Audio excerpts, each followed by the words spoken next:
Je m'appelle Jenny, j'habite à Poitiers et j'ai eu envie de vous faire une petite vidéo concernant la lutte contre les violences conjugales aujourd'hui, particulièrement en temps de confinement.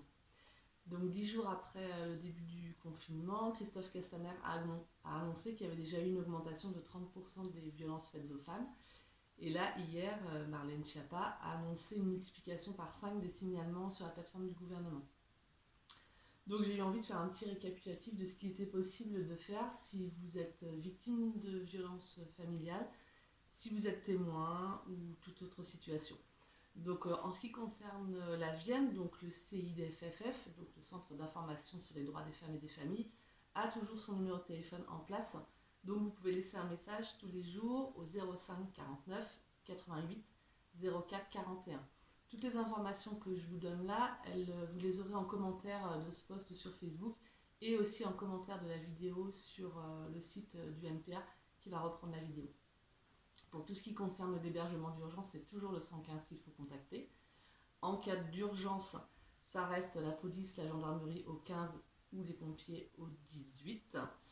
Le numéro qui a été mis en place d'ailleurs il y a quelques mois par le gouvernement, le 3919, donc là on est plus sur une ligne d'écoute qui est disponible aujourd'hui du lundi au samedi de 9h à 19h.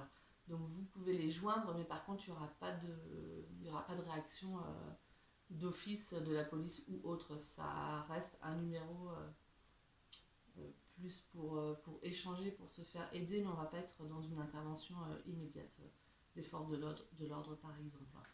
Pour toutes les personnes qui ne peuvent pas appeler directement, parce qu'effectivement si on est confiné avec quelqu'un de violent, c'est un peu compliqué de prendre son téléphone, il y a deux solutions qui ont été mises en place. Il y a la plateforme Arrêtons les violences, qui est hébergée par le gouvernement, donc c'est arrêtonslesviolences.gouv.fr, où là c'est un système de chat, et l'intérêt c'est que les messages qui seront échangés ne seront pas tracés, donc ça disparaîtra aussitôt, donc c'est une sécurité en plus.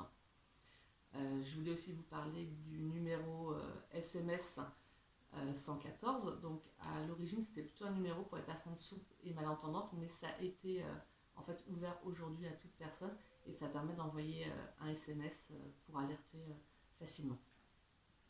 Et la dernière chose qui a été mise en place, c'est donc la possibilité d'alerter via les pharmacies.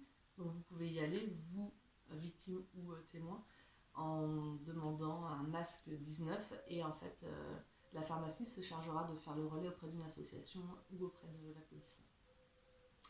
Je vous ai mis aussi en commentaire de cette vidéo quelques ressources, donc quelques articles sur la situation. Vous trouverez aussi le schéma du cycle des violences pour comprendre comment ça fonctionne. Je vous ai mis également un lien vers une association, mais peu importe, vers Nous Toutes avec Caroline Dehaas. Et en fait, Nous Toutes avec Caroline Dehaas propose depuis le début du confinement régulièrement des formations en ligne via l'application Zoom qui permettent à 1000 personnes en même temps de bénéficier d'une formation sur la lutte contre les violences qui dure 2h30, qui est gratuite. Donc actuellement, toutes les formations sont complètes, mais vous avez le lien pour pouvoir recevoir les prochaines dates si ça vous intéresse de profiter de ce confinement pour se former. Vous avez aussi le contact d'une avocate parisienne qui s'appelle Isabelle Steyer, qui continue à faire des consultations par téléphone, et vous avez aussi son adresse mail, donc vous pouvez la contacter sans souci. Et pour finir, je vous ai mis une petite vidéo sur d'autodéfense pour pouvoir se mettre en sécurité malgré la situation.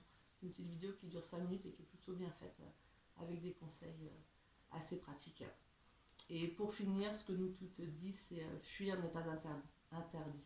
Donc bien sûr, c'est pas facile de fuir, je pense qu'on est tous et toutes conscients, mais c'est toujours une possibilité qui vous est offerte. Je vous souhaite une bonne continuation à toutes et à toutes, et bon confinement.